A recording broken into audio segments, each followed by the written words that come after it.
I love the Fast and Furious family, but boy, did I want to be in Barbie. How are you fluent in Mandarin? Ni hao, 我是 John Cena. WWE give you a free language program. That is unbelievable. No, it's very believable. They offered it for free. Your Instagram, John. These images will be posted without explanation for your interpretation. Can I ask you about this traffic jam? I was stuck in traffic. You saw The Rock's return. Do you think he had that line written on his wrist? One thing I know about Dwayne, he never makes the same mistake twice. You're so genuine. Everyone says that. One meeting. Kidding? One meeting. John Cena! One meeting!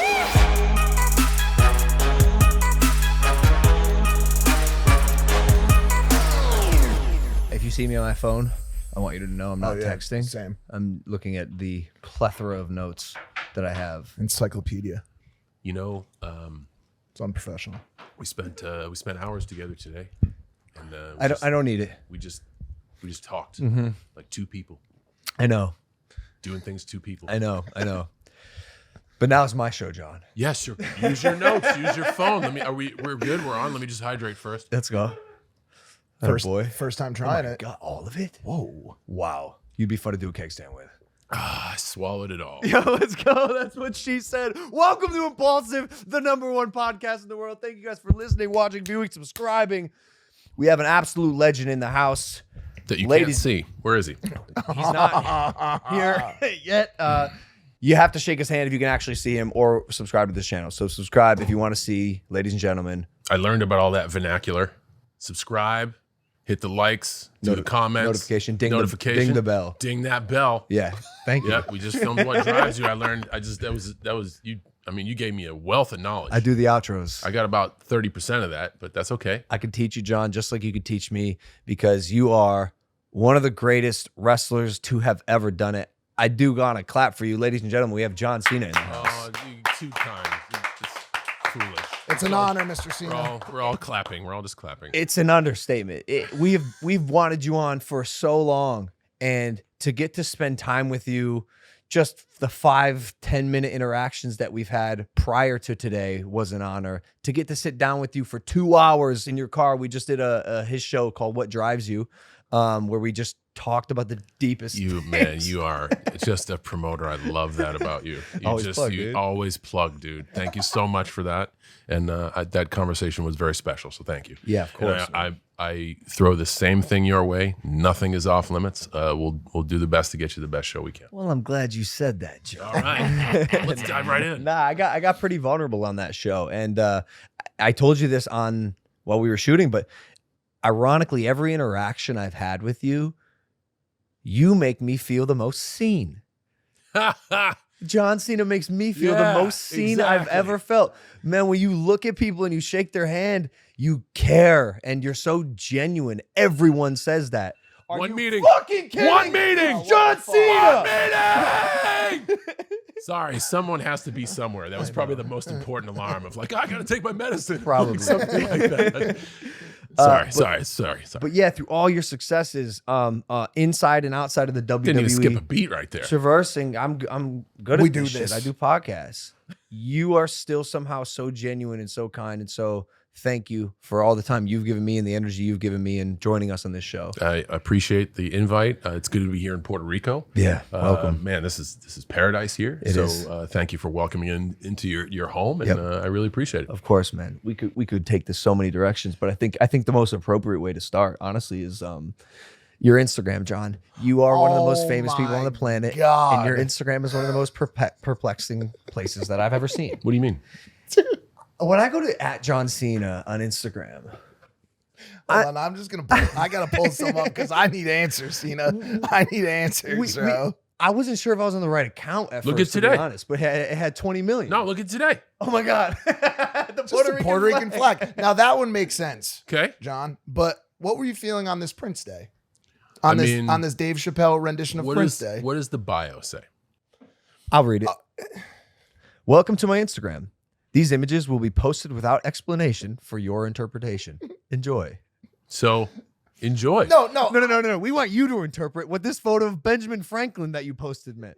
What did you mean when you posted that, John? So, I never want to take away anyone's interpretation of the image. Why did I post that? because I just read Poor Charlie's Almanac, which is a Charlie Munger piece who admires and read a reference to biography by Ben Franklin. And it references a lot to do with Ben Franklin. And Ben Franklin found compounding interest to be extremely interesting. So much so that he took an experiment and put a certain amount in a fund and had it mature for a certain amount of time and was able to fund a bunch of philanthropic projects just on compound interest alone. I don't think that enough people learn how to use money right. I don't know why we don't teach it in schools. And I got guidance on how to use money from Ben Franklin via Charlie Munger. So I posted Ben Franklin. Can I ask you about this traffic jam? Yeah, sure. I was stuck in traffic. These are all making so much sense. That one, made sense. But I hate doing this because I want people to be able to take away what they want. Just like any other artist. They want the audience So I am not from the age of attach yourself to every platform. It was very tough for me to come up to speed. I contribute to Facebook, I contribute to Twitter, and then the WWE at the time when Instagram launched was like, you have to have an Instagram. It's like, all right, if I have to have it, I'm doing it my way. And the very first post is a post of a writer who was working with me at the time, Ryan Ward. It's a close-up of his mustache. And I didn't put anything, no tags, no nothing. And I said I'd never post a picture of my face, and I would never add any text, and I would just see if this could work. And it has become like art. And I think there's not enough vehicle for interpretation nowadays. Everything is presented and thoroughly explained. I want people to think for themselves. And I've dropped some serious clues and spoilers on there and like real inside baseball stuff. But if you're not looking for it, you don't know. And I don't care if you know, because that's not the point. The point is if you come to there as a forum, you can check out the images, you can get a look into my life, or maybe you can get a look in your own life. Maybe you see something in that traffic jam that I don't. Maybe you see something in that Ben Franklin picture I don't. Stone Cold Stroganoff. And then there's Stone Cold Friday. It is a beautiful rendition of a way to use social media. It's actually amazing. Coming from awesome. You, like I said, 3 sizes, man. I appreciate that. It's cool, and I'm not going to do this all day. Just one more. What did you mean when you posted this bear with 687,000 likes? What is this chubby little bear? I had just visited my family in Vancouver. And I spent 10 days being fed Persian food. And that's how I felt. You're the best, John. And that, because it's in the snow. And that's kind of how I felt. Can we make this so good? Can we get serious for a sec on the social media thing for just one last? We weren't serious. We just didn't do that. I thought I was very serious. I thought serious about Benjamin Franklin. I mean, I was genuinely giving you my thoughts, which is very rare. I don't explain anything. Okay, leaving the artistic interpretation out of it, do you see any other innate downsides to social media that you don't like? Is there anything you steer clear of? Any platforms you don't like? Is there anything you just don't like about social media? Listen, man, there's things about life I don't like, so I stay away from that stuff. The reason I curate my Instagram the way I do is because I want to really be efficient with my time on that screen. And the reason I curate my Twitter the way I do, the reason we have the experience in TikTok that we do, is because I want to be able to, first, what's most important to me, getting something out there for the people who actually pay attention to what I do. I have no idea why, but understanding that that's important and making it important. But also setting boundaries for myself. I believe boundaries are very important in life. And this is a way for me to operate in all tentacles where my entire day isn't structured around that device. And that's something that I am consciously aware of. So I don't want to say, I don't want to do that. I want to be a part of all these things. But the person who helps me manage all this is sitting right over there, that when we sit down and explore a new platform, the first piece of discussion is how much time is this going to take? Because that is our most valuable asset. The time you gave me today in the car, that's a huge ask. Your time is super valuable. I was able to receive so much worth and wealth from that, and I'm grateful. I'd much rather be doing that than scanning to see what the world is about. I think social media is great if it doesn't make your life miserable. If something makes your life miserable and you continue to do it, man, I don't know what to tell you. Social media doesn't make my life miserable. I feel good about the messages I send. I feel great that I like kind of have an art gallery and Instagram. I feel great that we can use TikTok for weird shit. And we're now using it as a way to like look back on my life, but it only takes me about 10 minutes a week to do so. So 10 minutes a week. Do you know how many people in their chairs watching this just lost their minds? There are people watching this show that are spending 12 hours a day on their phone. But honestly, if it gives you joy, I'm okay with it. Right. Like, do what you love. Love what you do and be around those you love while you're doing it. There are people who do certain activities for that amount of time and have a lot of joy in their lives. If you're on your phone and you can fall asleep at night and feel fulfilled, who the fuck am I to say you're doing it wrong? Amazing. You have a very healthy relationship with social media and everything in your life. The amount of discipline I can just hear that you, and now that I know you a little bit better from the 2-hour conversation we had, you're like almost like a disciplinary expert, I feel like. And especially to achieve the success that you have, the way you treat time as your most valuable asset and actually mean it when you say it is inspiring and sort of refreshing in this day and age. Well, we talked a little bit about in the car about purpose, and a lot of that is just working hard to try to be who you say you are. And we all project ourselves a certain way, but when rubber hits the road and you look at yourself in the mirror, who are you? And are you living the life that you're telling people you're living? And I'm just trying to do that now, and that takes a lot of work. You're doing it, and the fans see it, we see it, and experience it in person. Can I see what your screen time is? I don't have my phone on me. Exhibit A. That's okay. That's I awesome. actually Unbelievable. I monitor my screen time all in, and I work out on an app, so the app is always open. I also do a language program, and that app stays open, but I monitor my screen time, and my screen time per week, or my screen time per day per week for 2023 was 150 minutes. And that's all in, everything, no Per matter day. what. Yes. That's fantastic. I'm probably double or triple that. And my resolution this year, one of my goals is to try to decrease it 10%. Sick. I don't want to say like kick myself off everything. Yep. I can do that, but I have to be accountable for the side effects of that. Yeah. I love what I do. Yep. And the entertainment business is business. Mm-hmm. So it's a necessary tool that I need to be fluent in. Yeah. But I also want to get more time for me. So I think getting that down to like 2 hours would be awesome, but I'm just going to try to shave it a little bit. What are those 2 hours? Do you ever find yourself like scroll locked? Like, Sure. I'm a car guy, so I look at cars. Got it. I look at the marketplace. I think a lot of the time is probably spent there, just checking out like, okay, what is of value in the market? What is the going rate on stuff? Are there any crazy auctions coming up that I should steer away from because that would be detrimental to my financial security?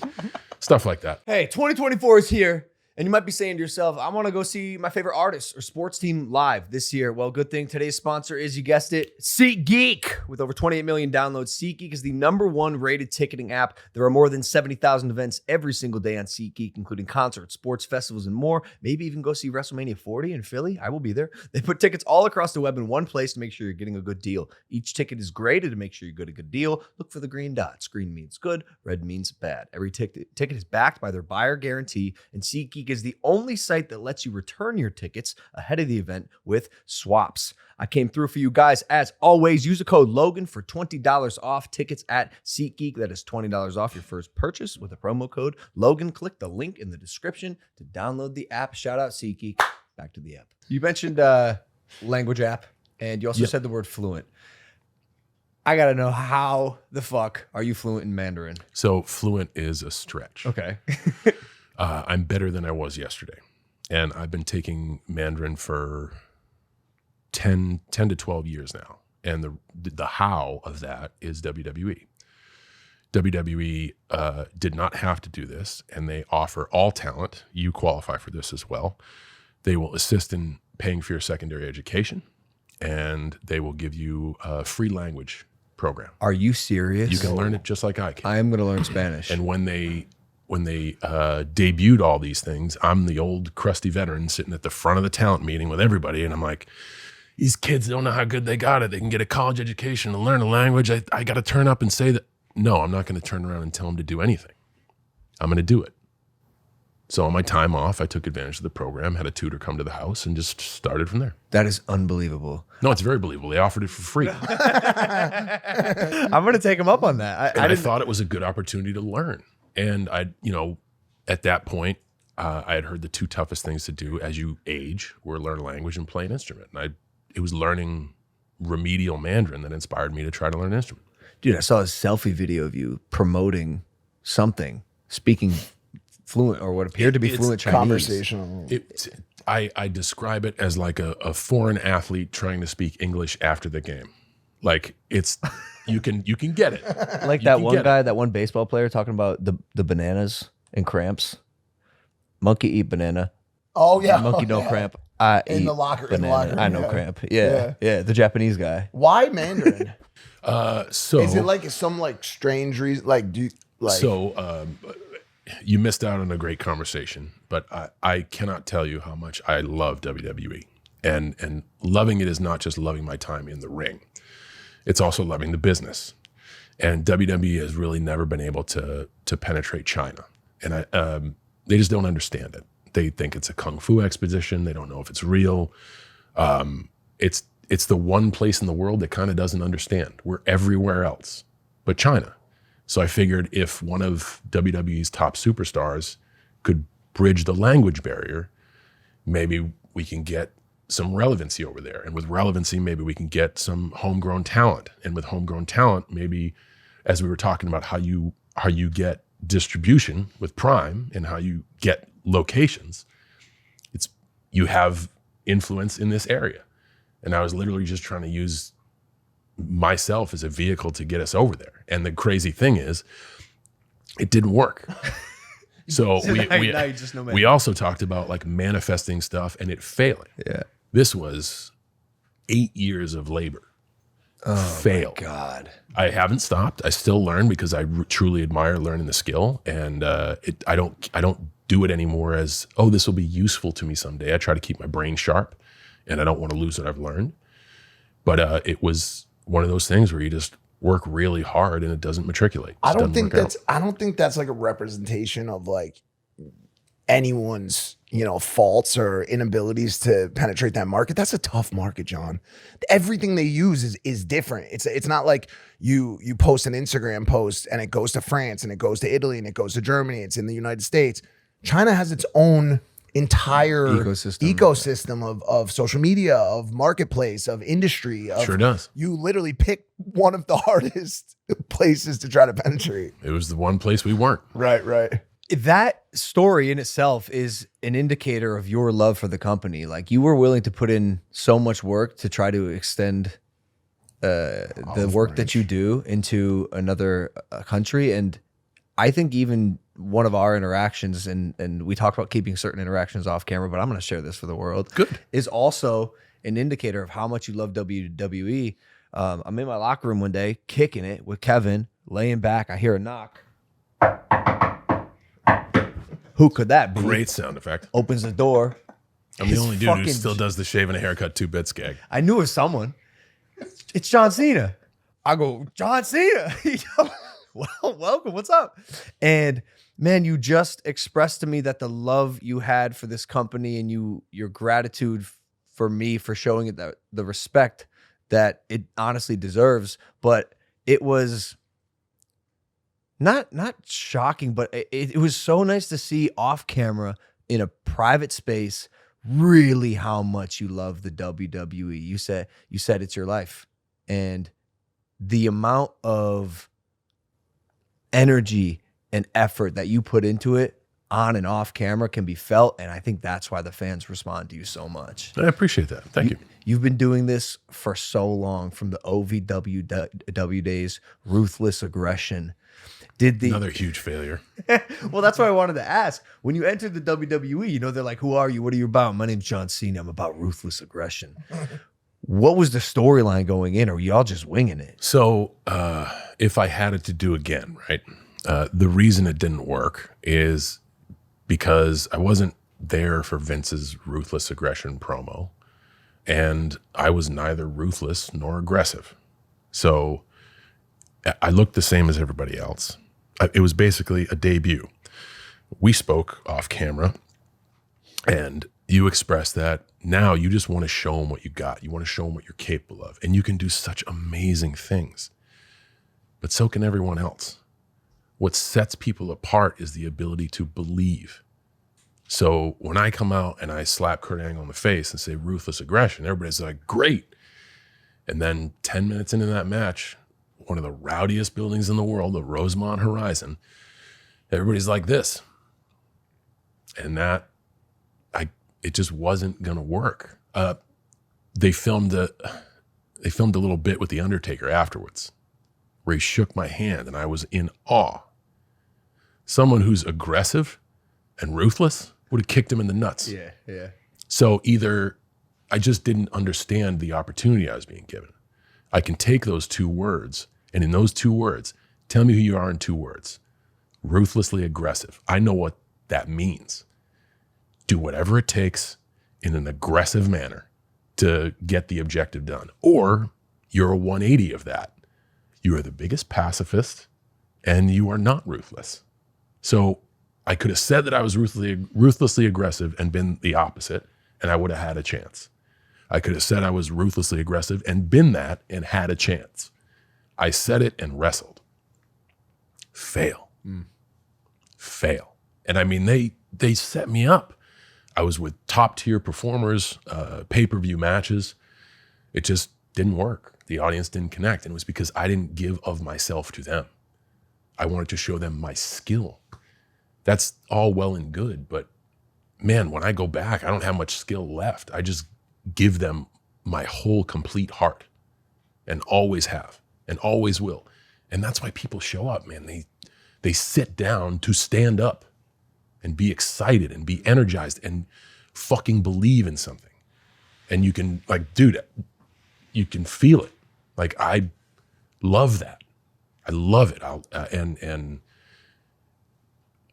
I just wish I'd known that earlier. I mean, you're not doing so bad. I appreciate that. But you're flipping it back on me. Hey, you told me about your regret, and I'm like, hey, we know how the story ends. Yeah. Yeah. I mean, everyone has their arc. And you also said, like, the come up is so interesting because everybody's come up is different. yeah, I mean, I said in the car, I was like, I wish I would have done some things differently, as I'm sure you would too. And the whole class of people that came up with you at OVW, Batista was one of them. Lesnar. We were watching videos last night. Randy Orton. Like, the amount of blue chip talent at the time was absolutely unbelievable, and you had the best peers in the game. Well, people talk about that, but let's look at the class before us. DX, The Rock, Stone Cold Steve Austin, The Undertaker, Kane. The list goes on. Yeah. And let's talk about the class after me of the CM Punks, the Seth Rollins, the Roman Reigns. Yeah. I mean, Cody Rhodes, Becky Lynch, Charlotte Flair. The list goes on. Yeah. I mean, the WWE has never been at a loss for talent. They go through these small patches in the timeline where they're like, what are they going to do next? Who's going to be the next Stone Cold? Who's going to be the next John Cena? And now it's like, who's going to be the next Roman Reigns? Sitting right there. Maybe. I personally think it's Dominic Mysterio.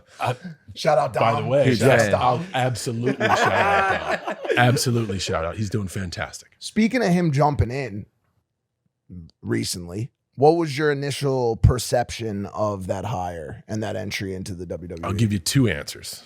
Me 10 years ago would have been very skeptical, but the business has changed. And because the business has changed and we have better distribution, we're in more, find us in more places. Yeah.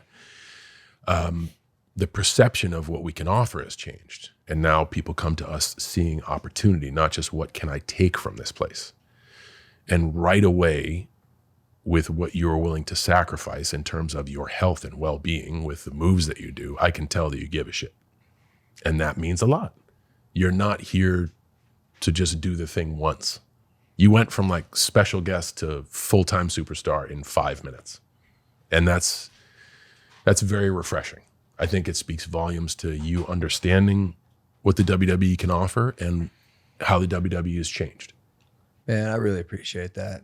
And we talked about this in the car. I love that. I love what drives you, by the way. Always play. Well, we talked for 2 hours, and Nikki's telling me did. it's going to be like a 23-minute cut, so might as well just have the Yeah, conversation sure. again. Stuff they're not going to use. I was like, yo, I felt like I started late, and you mentioned that you started at age 22. I started at 26, but before you really got into it and started having your big breaks, did you know you wanted to be a wrestler? Because we've had Edge here, we've had some people here, and they're like, yo, I knew the moment I saw wrestling, this is what I was going to do. So I knew it from a perspective of this is the hobby I want to have.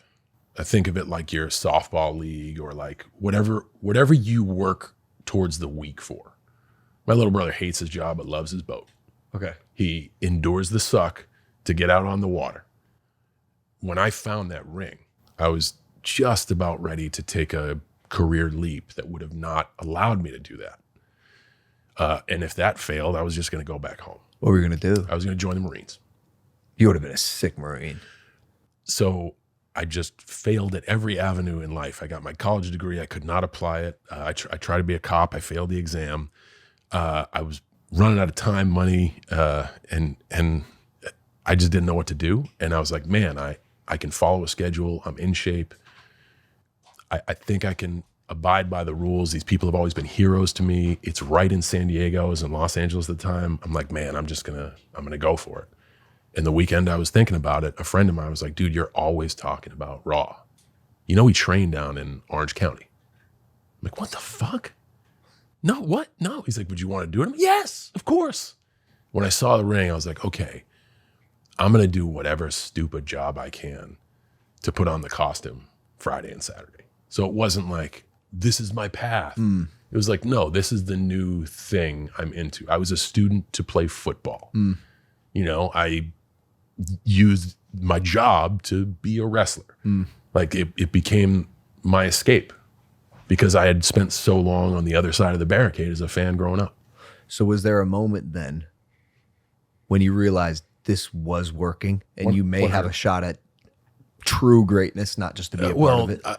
I wouldn't say that.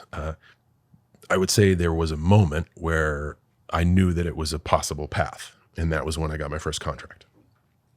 And I'm very vocal about this because of the times. It was the height of the WCW, WWF wars, where everyone was under contract because they didn't want you going the other place. It was like the .com boom. You got a .com, I'll buy it. Like, so my first contract was for $12,500 a year. Yeah. And I quit my job. And I still lived in Los Angeles.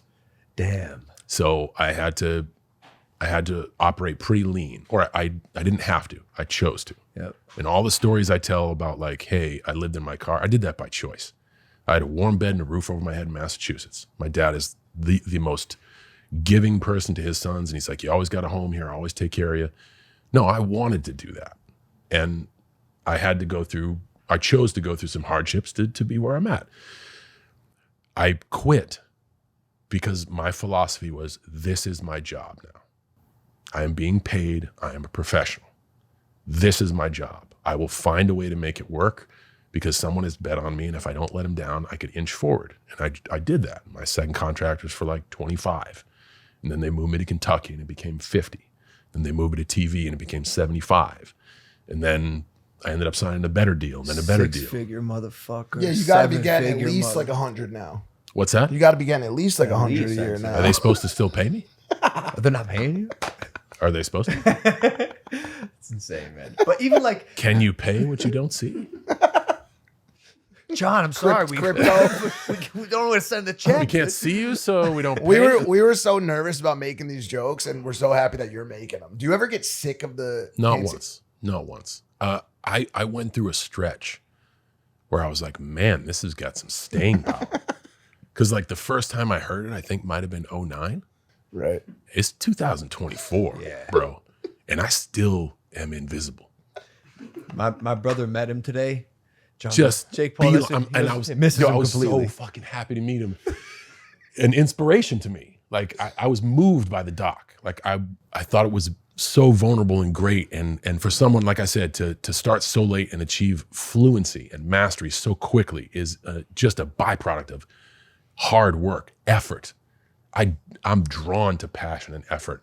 I'm like, yo, he goes over here. He's like, John, hey. John. I'm like, I got to do the thing one more time. Damn. He told me he was going to do it. I wasn't sure. I got to be invisible one more time.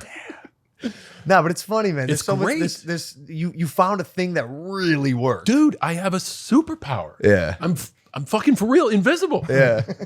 One of the only people ever. Yeah. But this is what, John, you've done so much right, not just in terms You of said in the car. That's going to be hashtag in the car. You said in the car about the South Park gimmick. Yeah. The South Park episode. You were pleased. Yeah. What am I supposed to say? Does it hurt my feelings? No, it's your way of saying your work affected me some way. It's fucking awesome. It's fucking awesome, right? Also, you can't get your feelings hurt if you don't have feelings to hurt. Hashtag sociopath. The conversation we had in the car. This is different. This is different. But so much went right in your career. Your physique, your look, your ability on the mic, your branding. You Can't See Me, your theme song, John. It's one of the best theme songs, I think, in the WWE, if not the best. Nice. How did everything go so right? I was able to weather the wrong. I would say I have a less than baseball Hall of Fame batting average. You hit 300, you get in the Hall of Fame. That's 3 hits out of every 10 at-bats. We talked about it. Perseverance, just the ability to keep going and the ability to know what is not working. And I think what knocked me on my ass was when Ruthless Aggression failed and I didn't pivot. They said they were going to let me go.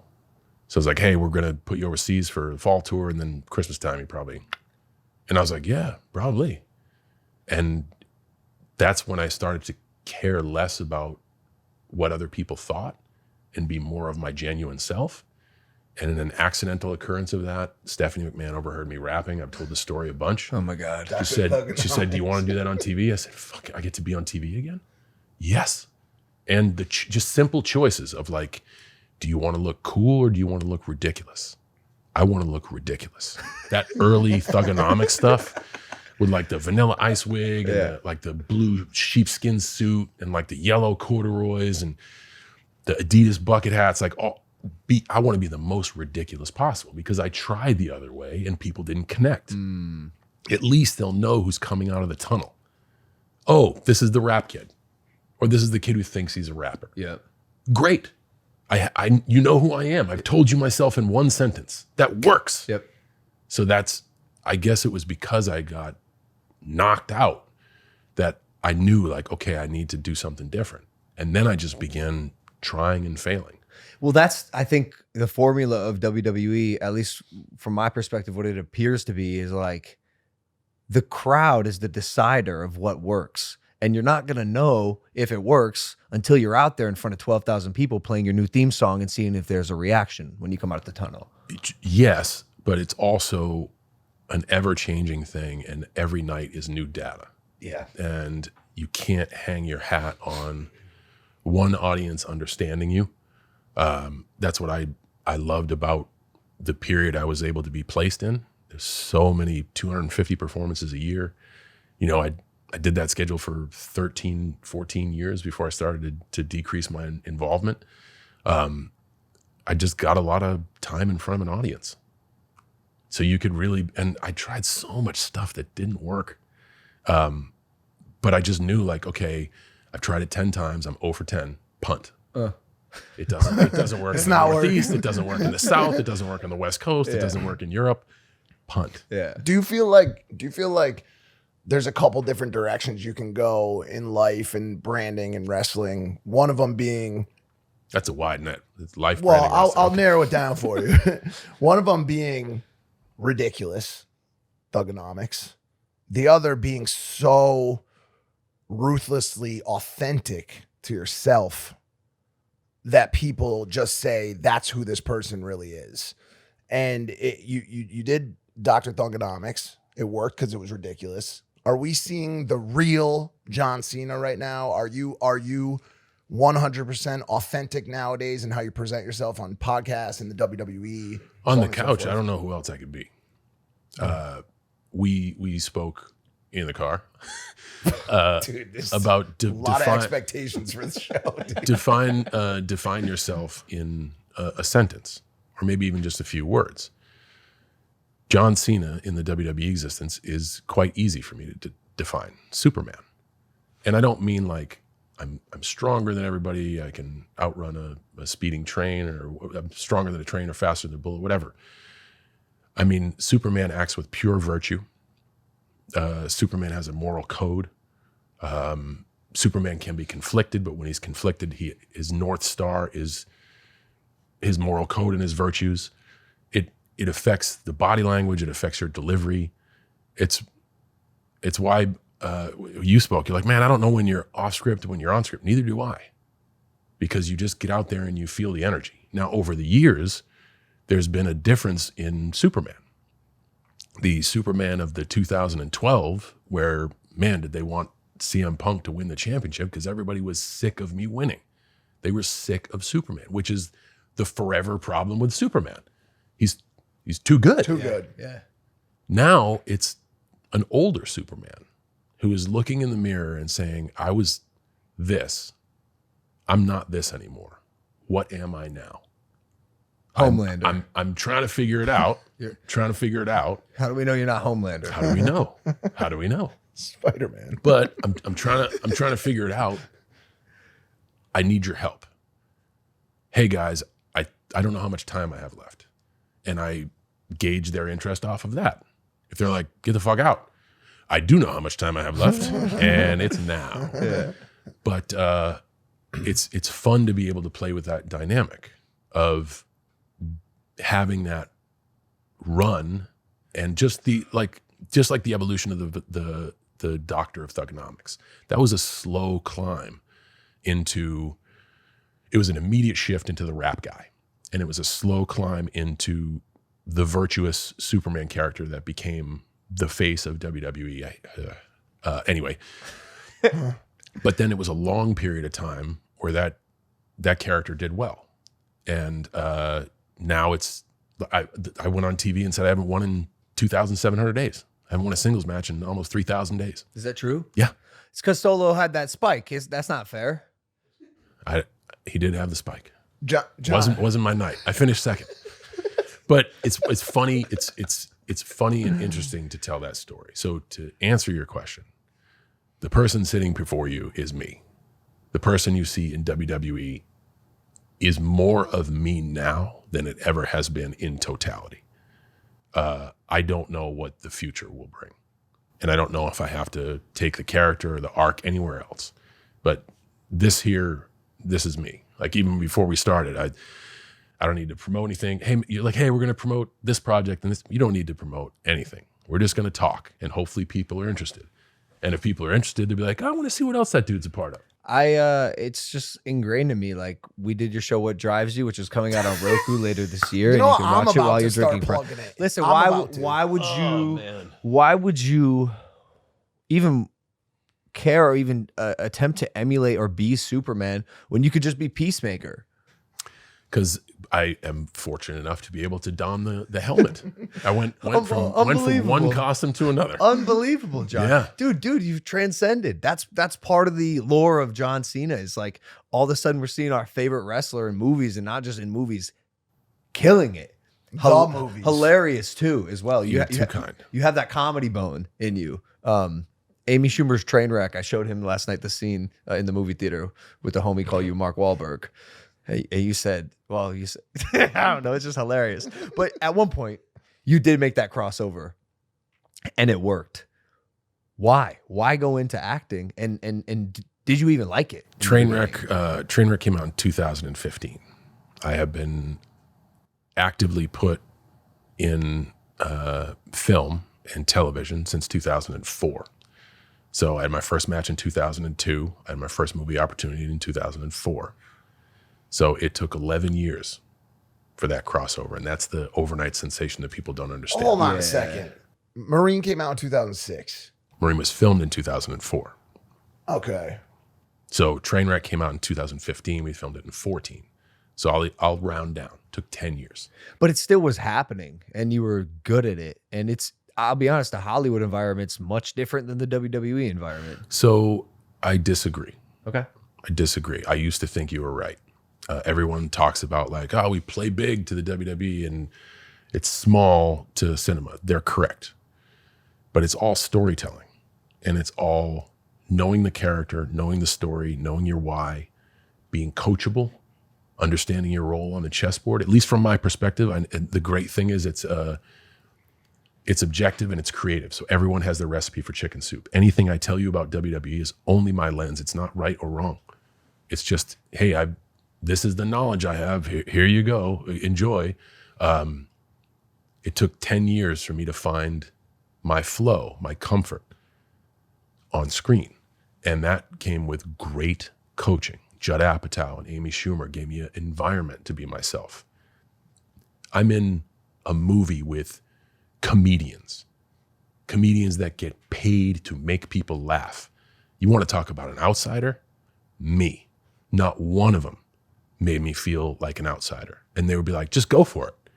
And if I can't tell you how many takes they must have sat through that weren't funny. No way. To get to the gold that they were able to coach out of me to get on screen. And then the next group I got to work with was Paula Pell, Tina Fey, and Amy Poehler.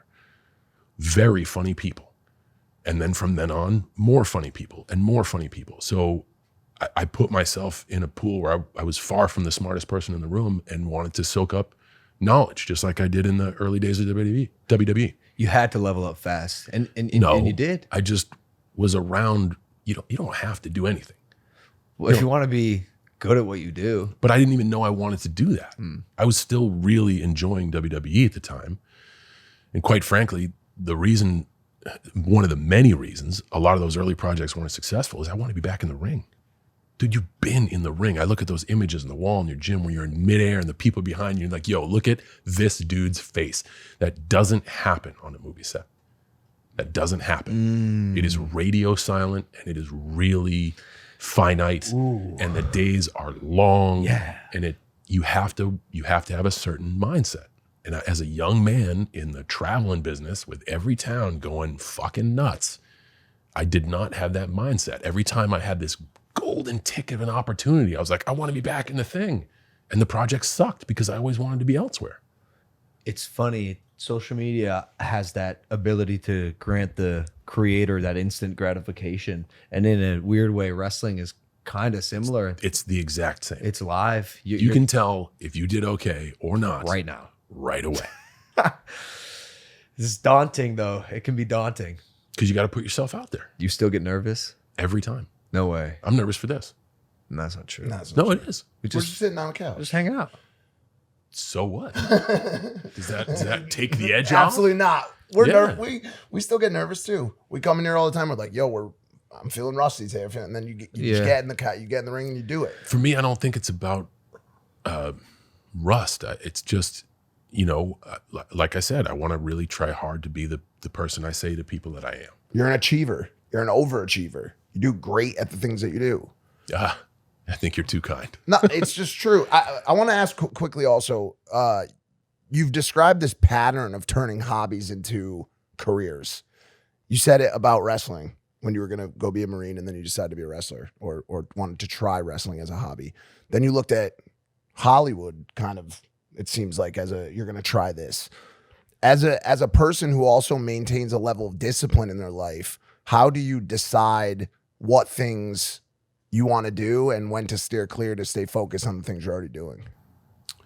Well, I think any time you can do something that brings you joy and get a few shekels from it, I think that's awesome. So if you can crack that code, do more of that, because it doesn't mean things are without their tough days. Sometimes turning a hobby into a profession makes you hate that discipline altogether. But if you can do it and you can thrive in that environment, it's not going to be without its hard times, but it's going to make the hard times a lot more rewarding. I think with movies, I just grew up and had some real life wisdom, and the life of a WWE superstar is very fast. And then like after 15 years of it, you're like, man, this is fast. I got to slow the ride down or it's going to end soon and that might not be good. So I just think a little bit of just grown up wisdom. I don't come from any of this. I am a kid from West Newbury who did not begin documenting his life early, who just tried to do what I could to do the best I could. And then throughout my life, I've just always been aware that like, oh, this is something I should do. I got invited, or I applied for preparatory school as a sophomore because I idolized my cousin and he did. It's the only reason I did. But I went to the school campus. I was like, this place rules. I was thoroughly rejected because I was a D student and a poor athlete. The dean of admissions said, hey, if you bring your grades to AB and you can varsity in 2 sports, we will consider you for reapplication. Not you're hired. I did. And I reapplied and I was accepted. So now as a 15-year-old, I'm going to live at school. I have to leave my friends and my social circle behind. And as a 15-year-old, you have no scope of future.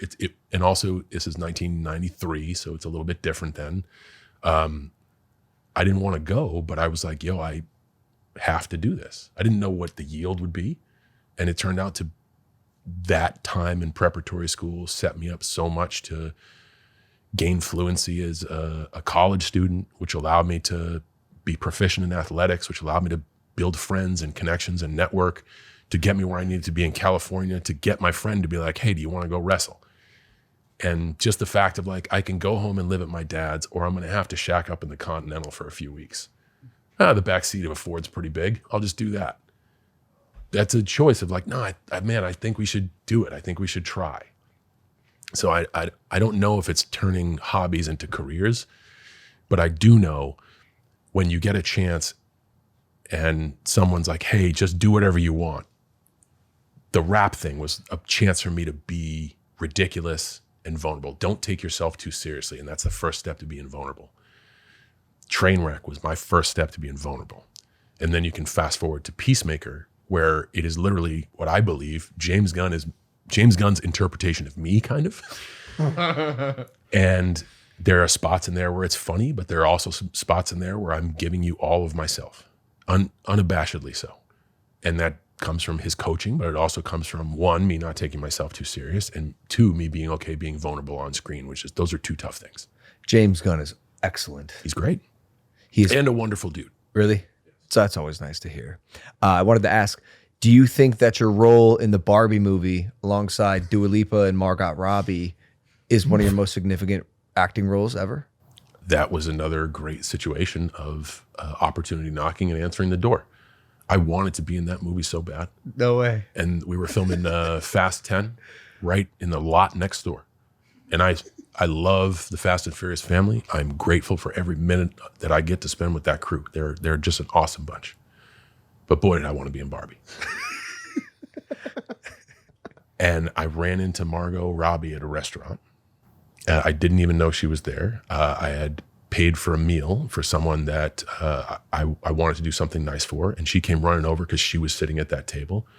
Said, oh, it's so nice to see you. I can't believe I'm running into you. You should come and do Barbie. I'm like, motherfucker. No way. I tried. You wouldn't have me. No way. She looked right around, was like, we're getting the kid apart. So I'm so grateful for being a merman for 2 seconds. So funny. I did not expect to see. But so here's the thing mermaid. of like, Margot Robbie comes out of nowhere. You should do Barbie. I've been trying. You won't have me. We will have you. This very small role, and you have to be a fish man. You mean I get to be a fish man? Yeah. Let's go. Yeah. So again, and even like talking to people around me who are supposed to make choices, a lot of the perception was like, you're above this. I believe I am above nothing.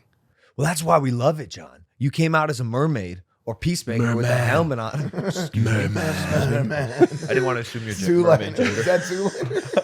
Right. It's More man and it's hilarious. Like we can all feel you, this big, strong, successful guy, not taking himself too seriously. And like when those fall into play, even like Dwayne The Rock Johnson's done this a couple times. It's like we love when a masculine man is not afraid to be a fucking goofball.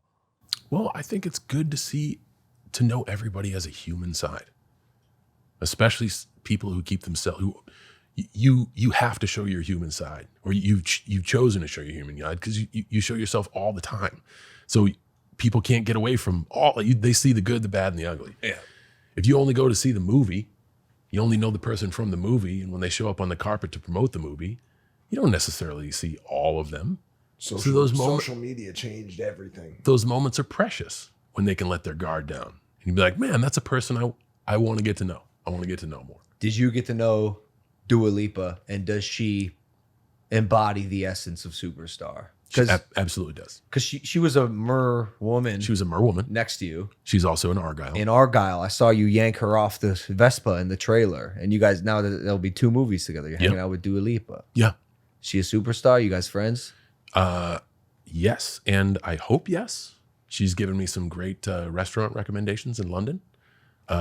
So I thank her because my wife and I, what we love a lot is to have philosophy over dinner or meals and sit down like kind of what we did in the car, but using food as the vehicle, pun intended.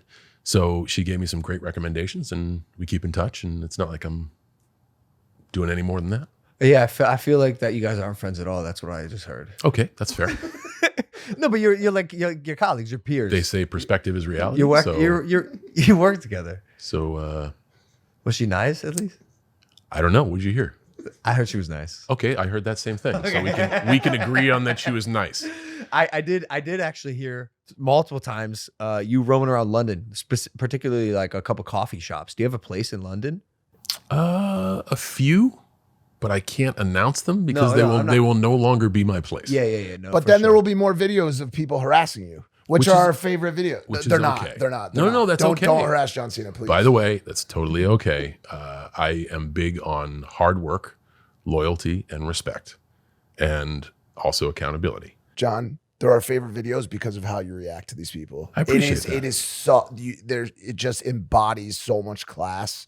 Some of these people are.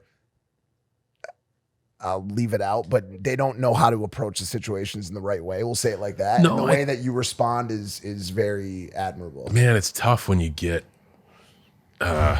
Trolls. No, it's when you get emotional about something. It's tough to make sense of it all.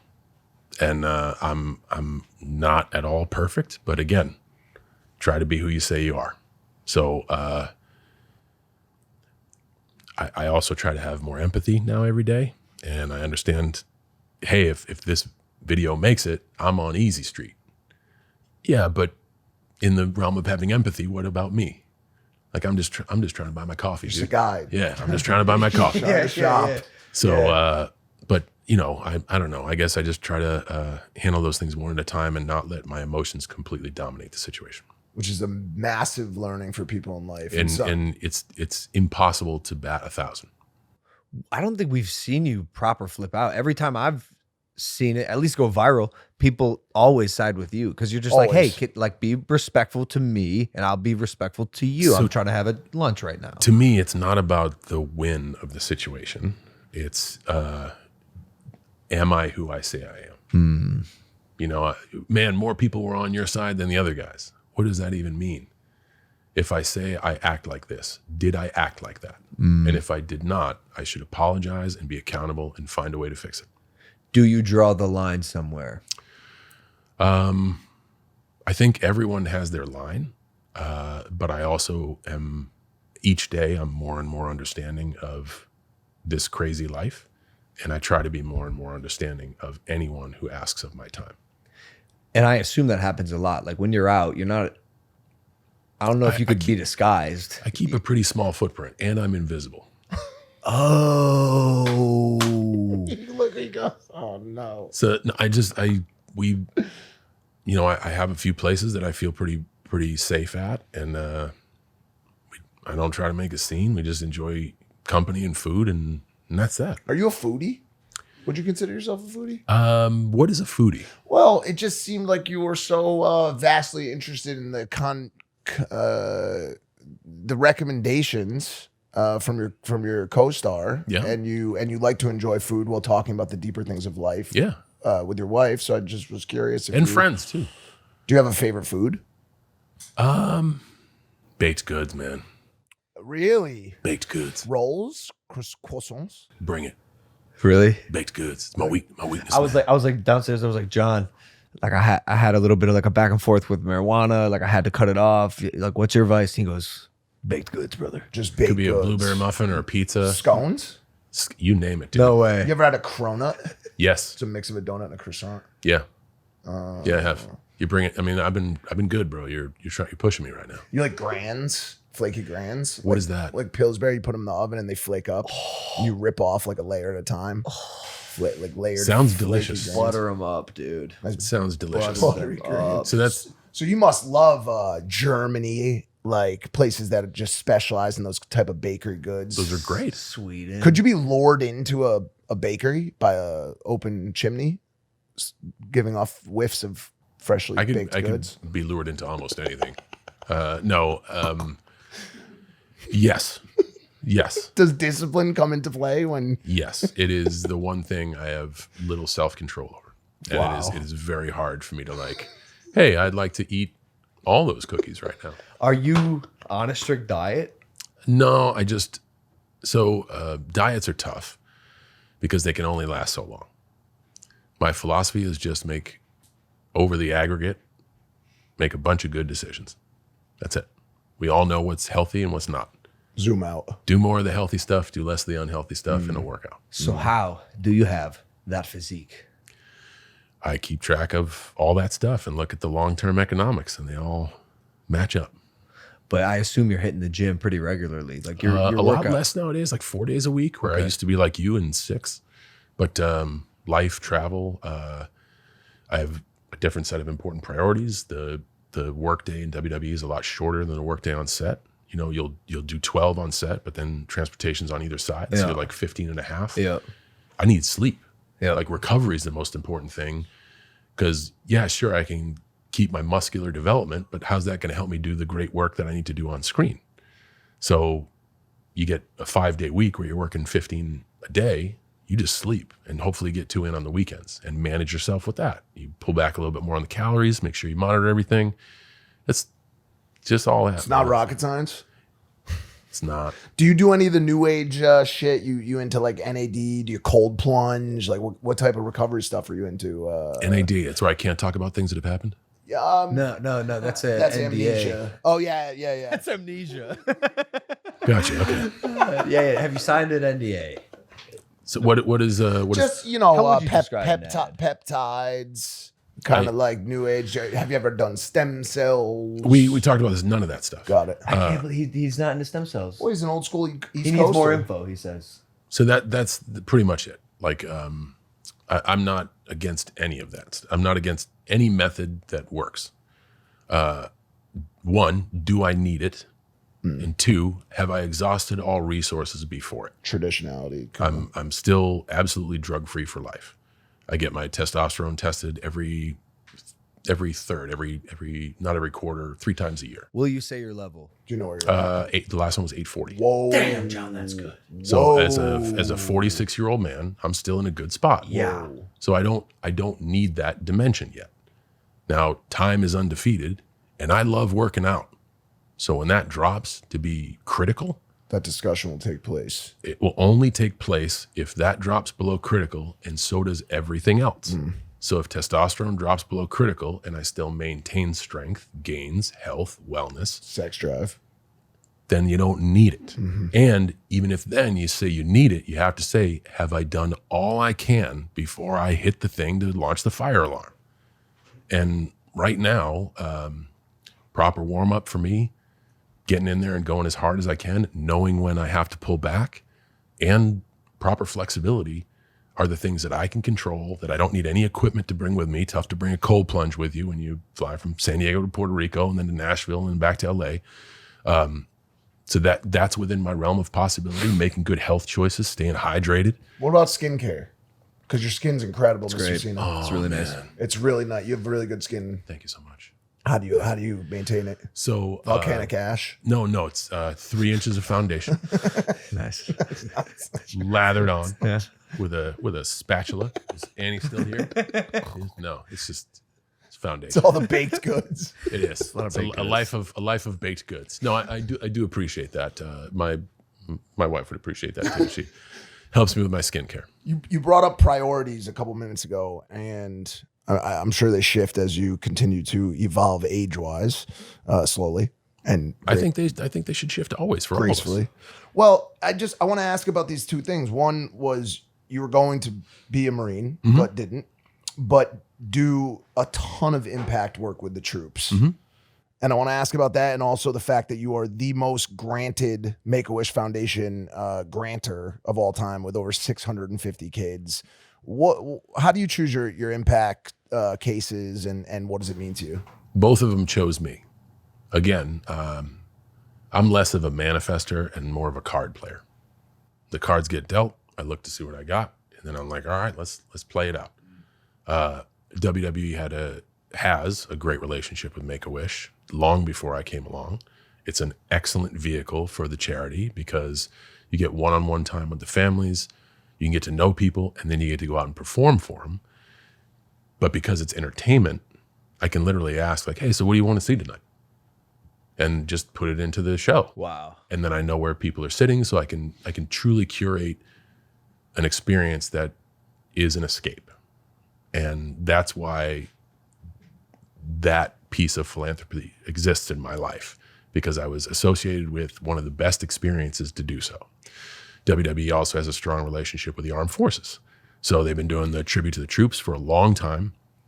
And when we got to go to Iraq and Afghanistan during some pretty gamey situations, man, it was so rewarding. So rewarding. And anybody that's been over there will tell you the same thing. But these are people that I looked up to, I look up to, I will look up to. So even post-tribute to the troops, I was involved for a while with a charity called FitOps, which is a suicide prevention program and a program of professional readiness to take people's skill set from the armed forces and point them in a direction of a career path, life after the service. It just, the fact that somebody could take the oath to make the ultimate sacrifice for life, liberty, and the pursuit of happiness, and then get home and want to kill themselves, to me, it just didn't mesh. So whatever I could do to help that out, I just wanted to be a part of it. But those two things were brought to me. So I've never been much somebody to like search stuff out. I just, like I said, I'm always ready for when it knocks. Both of those cases obviously have. Your chord skills are amazing, by the way. Thank you. I play with them. I have Seen ADHD, you wrap that thing around your finger, around your OCD. leg. I You have all kinds of. made a tourniquet with that Well, son I was of a playing bitch. with this guy You got earlier. that. Hey, yo, I don't want to see that guy in my podcast studio. Get Kevin Owens out of here. Rumble, young man, rumble. Someone gets hurt, bro. I'm about to start making heroin jokes. Please don't. These two things obviously have like just so much baked into them, so much emotion and feeling, whether it be troops, veterans, people that have sacrificed their life for this country, or kids who are going through another ultimate form of struggle in terminal illness. Were there any cases that were really, really hard for you?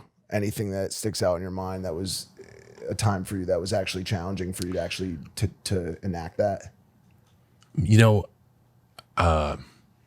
I'd much rather talk about the fact that two very different pools, with me acting as a conduit for the same vehicle, the ability to be entertained and escape, and in some cases a helping hand when one needs one. Regardless of the experiences, those ones that I have, they're for here. Some of the stuff isn't for film. Yep. But what a contrast of groups. Yeah, no, I'm trying to straddle. Like, No, that's fine, because the common thread is everyone comes together to enjoy.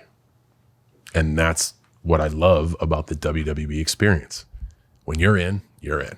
If it's your first one, you get swept up. And if you're a fan, You walk through the turnstile and you know it's on. It doesn't matter where you come from. It doesn't matter why you're there. When the lights go on and they do the intro, everybody's on the same team. And I love that about what we do. And it can provide hope for someone who's young and facing a struggle, someone who's enlisted and facing a struggle, someone who needs an escape in any sort of facet, someone who's being bullied, doesn't matter. We all share that common thread, and that's special to me. Such a excellent leader, and the way you talk and think is so admirable. The generosity you have and with your time is just amazing, John. And I personally, and I told you this, was a little surprised by your decision not to make another John and have kids and bring more of this energy into the world, because I think we need more good people, more people with virtues like yourself. But you've decided, at least as it stands, you know, like you said in the car, the moment hasn't arrived yet and you haven't felt it. And I think you should reconsider and have a baby. You know, I appreciate that, and I can understand everyone's perspective. I truly do appreciate that. I have a lot of joy and love in my life. I feel fulfilled, and I'm still curious. And I think until those priorities shift, I really do enjoy where I'm at. Do you mind donating some sperm for me to raise one of your babies? You really want 46-year-old worms from the guy who parked in the little cock parking out there? First off, I parked there, and that's my spot. So don't you dare. Don't you dare take my little cock. No. I'm not sure if Nina would be the surrogate mother, but I'll find a surrogate mother and I will raise a John Cena. I swear to God. Man, I think I'm all right. Not telling. Okay. Well, can you then at least be dad, father figure for a second and give us some advice? Or not us, just give some general advice, because I feel like you give good advice. Even just the advice you've given me today has been excellent. I thank you for that, but because I'm not a parent, there's no way I could put on a parent's cap. So I don't want to put myself in a perspective. What about just a leader or a inspiration or motivation for people, which you are, and you can't deny that. Okay, I can deny anything. Deny.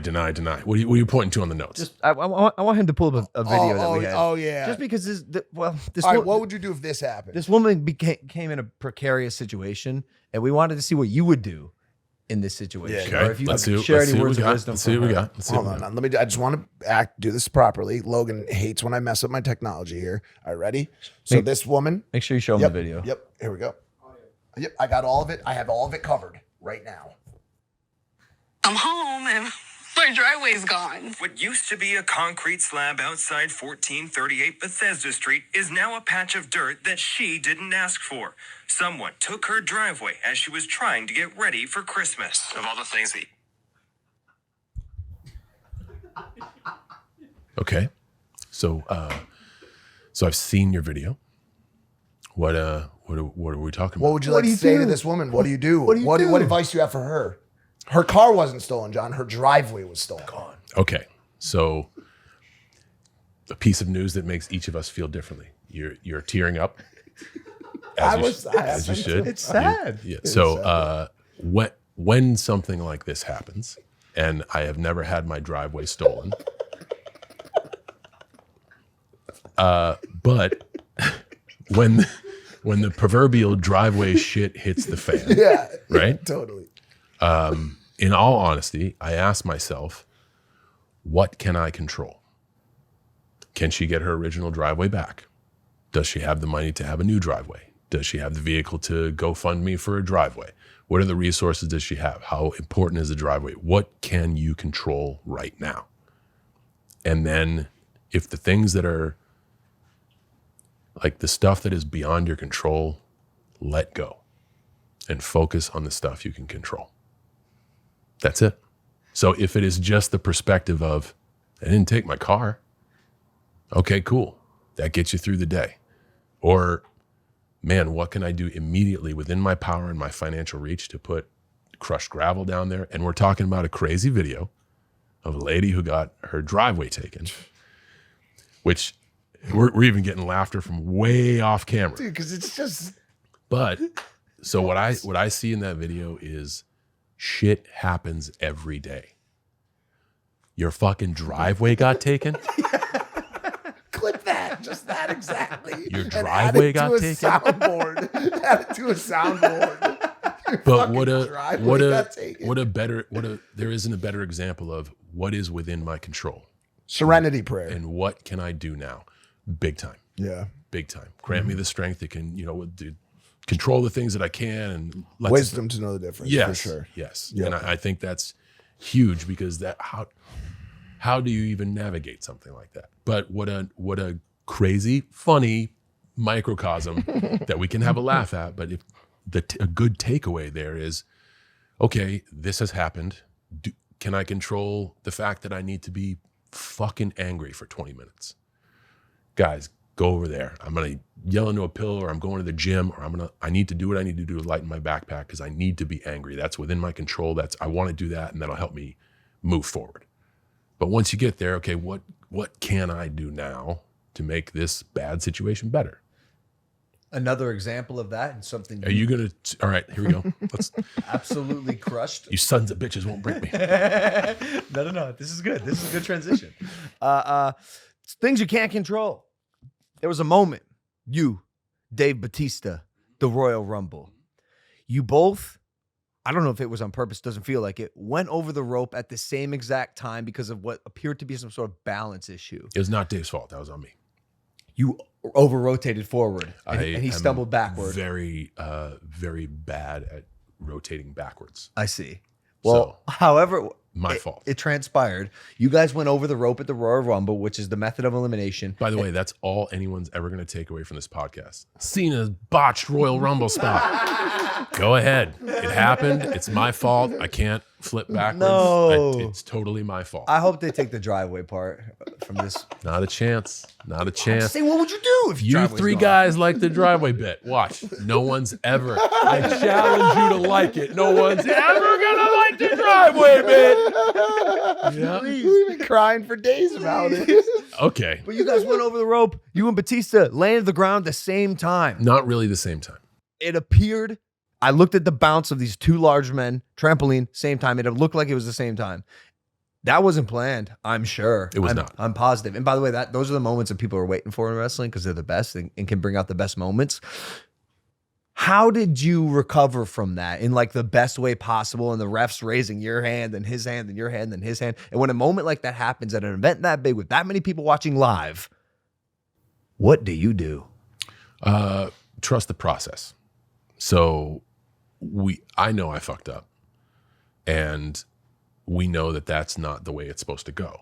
So now we're in the unknown, and there is a sense of guidance. We're all a team out there. So our referee can be a guide for us. We're all on the same team.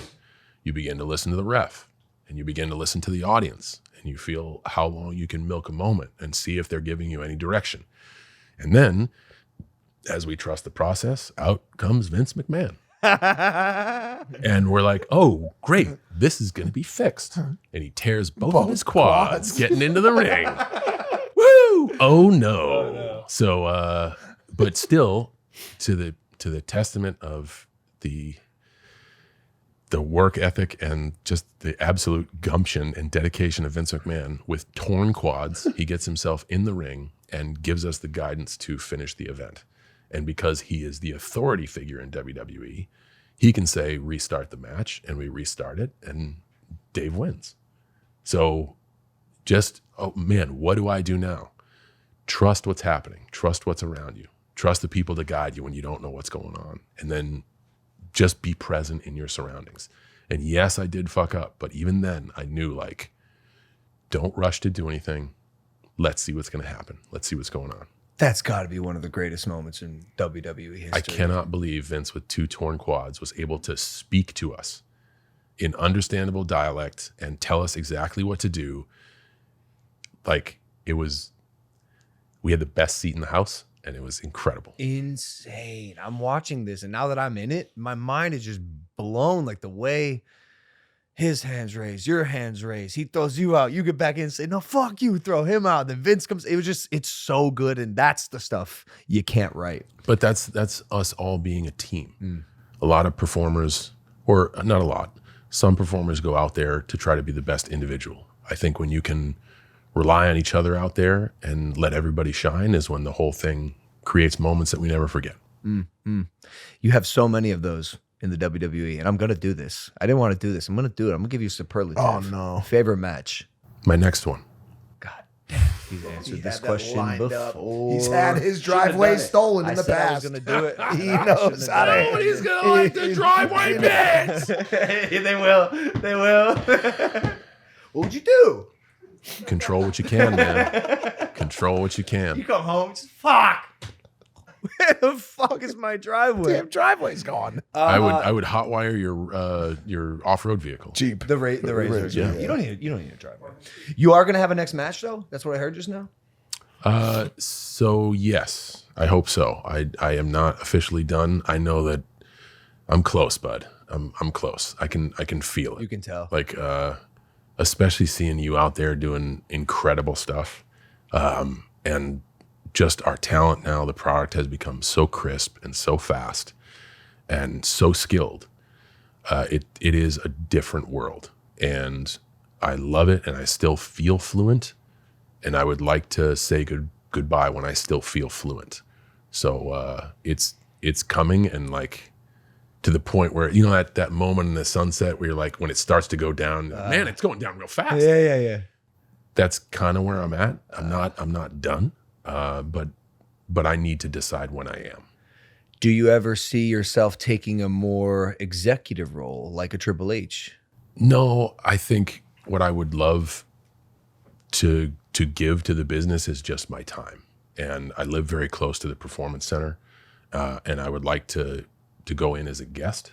That way I'm not obligated and they're not obligated in any way. It's stuff I do on my free time anyway. I love going in and just picking people's brains, having conversations about like, so who are you?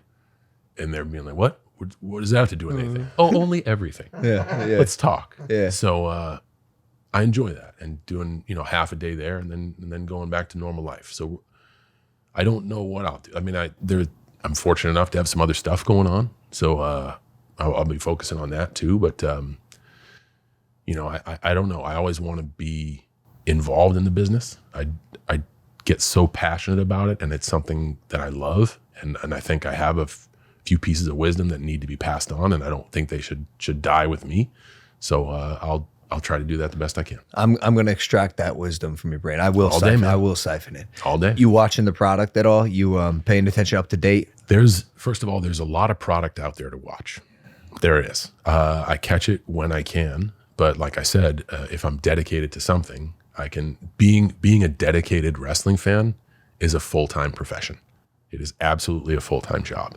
So I'm trying to be a dedicated husband, a dedicated professional, and still have balance in my life. So I catch it when I can, and I enjoy it when I do catch it. So you saw The Rock's return recently? I did.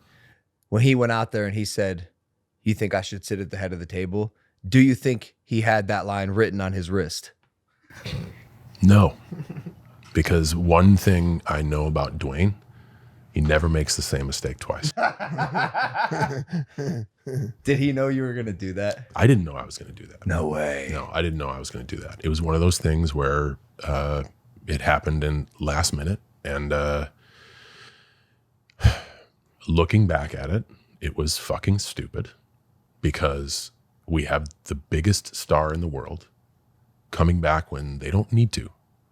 Like, giving our product ratings, giving our product relevancy, getting people to talk about us. And what do? You smoked him. No. Amateur? Like, no, that's not it. The guy is going a million different directions. Probably flew in from God knows where, working a full day, and I now know what that feels like. And just wants to do the best he can. I don't blame him for that. I blame myself for taking advantage of that. And a professional would have been like, hey, before you go out there, if you do go out there like that, I'm going to use it. That's a professional. I had a stupid rookie move about use it. That's not how we trust each other in there. That's not how that works. I don't see that perspective. Okay, that's cool. I get it. By the way, I thought it was great as an entertainment fan. From an entertainment standpoint, objective achieved. Gained interest. Box office was crazy. Yeah. Set pay-per-view buy rates. Sometimes in the fight game, it gets a little gray. Yeah. But we're all on the fucking same team out there, man. And you got to have trust. What if he said in no? a boxing ring? Then I don't use it. Really? Then I don't use it. But what about the box office? I would entertain another way. There's more than one way to solve a creative puzzle. Yeah. Yeah. That's where you build trust, and that's where people really shine, and that's where you bring the best out of people. And that's why when I sit down with people, I literally, first of all, I make sure to sit down with them, and you got to go way back. You can't just tell that moment in the story. I spent years calling out The Rock, saying that, man, if you love the business, you should be back. What a fucking hypocrite I am. I love the business. I should be back. I should be back all the time, but I'm not. Is it Tuesday today? Is it Tuesday? Yeah, Tuesday. Yeah. Yesterday was Monday. Where the hell was I at Raw? Why wasn't I at Yeah, Raw? we were wondering that. Yeah, exactly. We watched Raw. We watched Drew We McIntyre did. flame CM Punk. Well, I was only watching because I thought he was coming out and he didn't show up. Yeah, and I didn't show up. But I can sit here and say I love the business. Yeah. But I'm super hypocritical in my approach from being young and stupid. Of course. So Rock was already pretty upset with me about that because all he'd given to the business and without him, I don't get a chance to do the other stuff. And without him, I don't get a chance in wrestling. He was so popular and helped rise the tide, which helped split competition, which helped the hiring spree, which Benjamin buttoned me into getting a defensive contract, which I parlayed into a thing where to be on TV because he left and did all this stuff and now I get a chance. I owe a lot to that. And that, the methodology, I wanted to sell tickets. There's a right way and a wrong way to do it. Was he pissed? He was. And justifiably so. Yeah. Because he's a guy who's got his heart in it. He still comes back, bro. Yeah. And the people go crazy. Crazy. He's just so good. No kidding. Damn. So inside, I'm thinking, man, if I can get under his skin, I can get him back. I could have got him back a bunch of different ways. Yeah. You didn't have to be a dick about it, bro. Yeah. So, my bad. Must be crazy to piss off The Rock. I can only imagine. It was a little gamey there for a little bit. Yeah. Yeah. We went through a nice stretch where we just didn't like each other. If you pissed him off too, right? Oh, no, I haven't. Have you? No. You're twiddling your thumbs over there. What did you do? I don't. Oh, you pissed off The Rock? Come on, bro. What are you? What happened, man? Nah, it's nothing. Nah, it's nothing. No, what happened, man? Let's start from square one. What happened? Tell me a story. Do you really want to know? I wouldn't ask if I didn't, and you know that about me. I You wouldn't sure ask. you're not tired? You took a red eye here. We've been shooting all day. You and I have been talking for 6 hours. You got to be sick of me. No, I dig this. This is all right.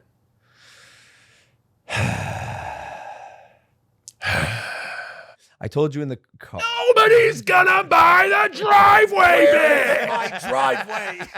I was getting ready for Christmas. What happened? I told you in the car, that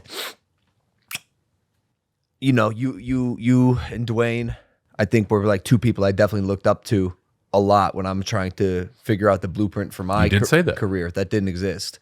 Dwayne especially, my idol, Dude's in his own universe, my hero, like in his own universe. dent the universe. He was Like- doing it, and to the highest degree. I wanted to be like Dwayne. So eventually, in the same way I met you today, one day I met Dwayne. He was just as cool in person as I thought he was on TV. He's awesome. Made content together, went mega viral, 70 million views, 50 million views. Linked up a couple times. Visited him on set of Ballers. Like I would have considered us acquaintances at least, Kind of like me and Dua Lipa. kind of like you and Dua Lipa. Maybe even closer, dude. I would say closer. Closer. I would say closer. We're just coworkers. He was just great. And then fuck. And then Japan happened. And I could go into so much depth about my remorse and the place that I was in and the faults that I made at that time in my life. And I had to really rewire my brain and backtrack and ask myself like how I let that happen and what went wrong in my life where like I thought that was okay. And in that process, I did a lot of damage. And it wasn't something that was on the forefront of my mind. And I've had to do a tremendous amount of therapy and figure out like what happened in my life that was so traumatic or didn't happen where that I did that. And DJ was one of the people I hurt because of his mother's experience. And that's his experience to tell. And I'm not going to share it, but like I hurt him so much so that he basically wanted nothing to do with me. And rightfully so. You know, I let down my hero, and he requested that I remove all the content we've ever done together and basically kicked me to the curb. I would have done the same thing. Guy in his position doesn't want to be affiliated with a person who did something as reprehensible as that. And I remember it being such a low moment because like I knew I let myself down. I knew I let my fans down. I knew I let my family down. But my idol too, man, it just stung so bad. And it wasn't like I got the call from him. Got it from the publicist. And it's not like he did anything wrong. It just like, I think my ego told myself that I'm going to fucking remember that. And if I ever become great one day like you, I'm going to remember this. And I'm going to remember the way I was discarded. And again, rightfully so. But I don't think I've ever been really able to like truly let go of that. And I got a lot of stuff to work through, I think, in terms of that. And I'm not even sure like where to go from here in terms of reconciliation.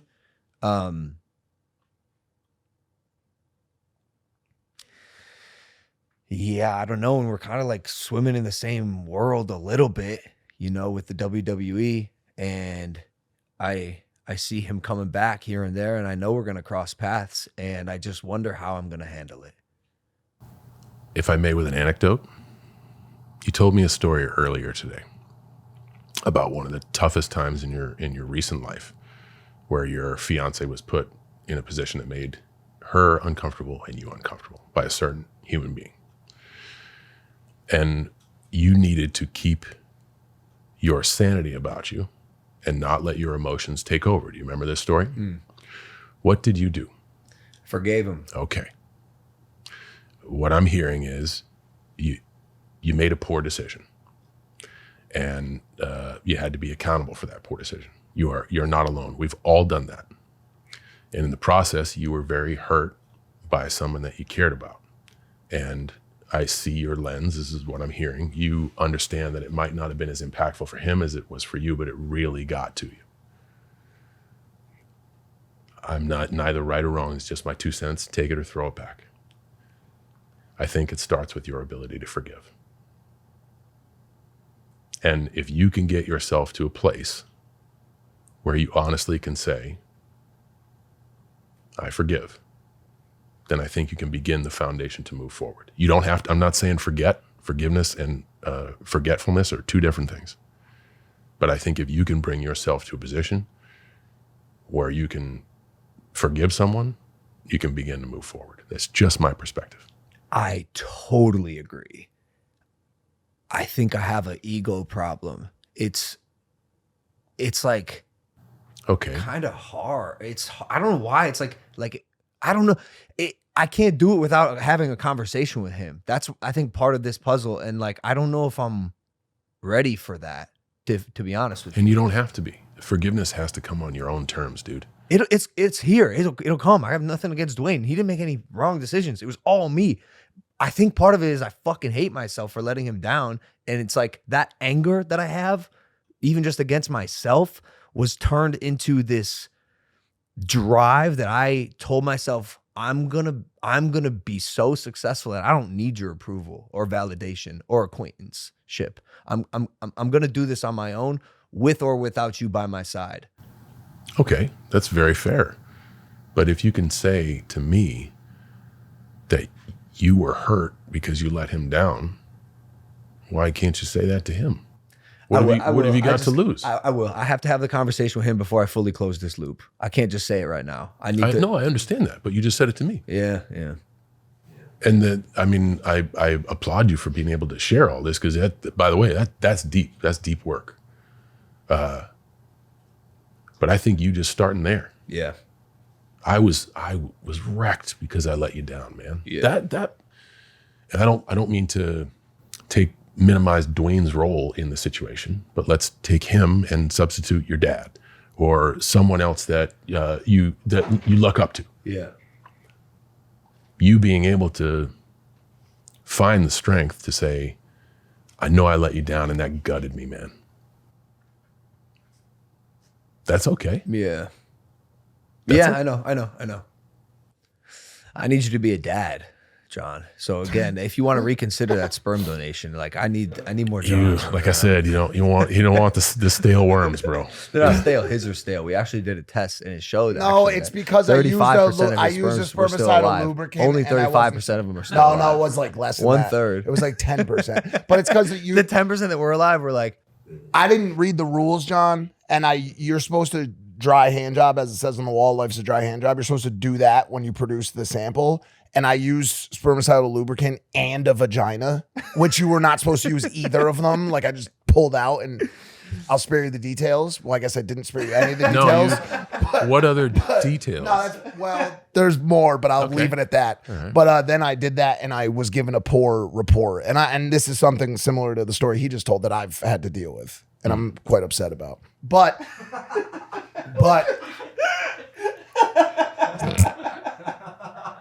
what I will say is this: communication can solve everything. I've found that the only way to certainly not fix a situation is to not talk about it. I've had so many nights, girlfriends, friends, lovers, parents, family members. I've watched family relationships fall apart because neither or even just one of the people were willing to say, yo, I want to talk to you.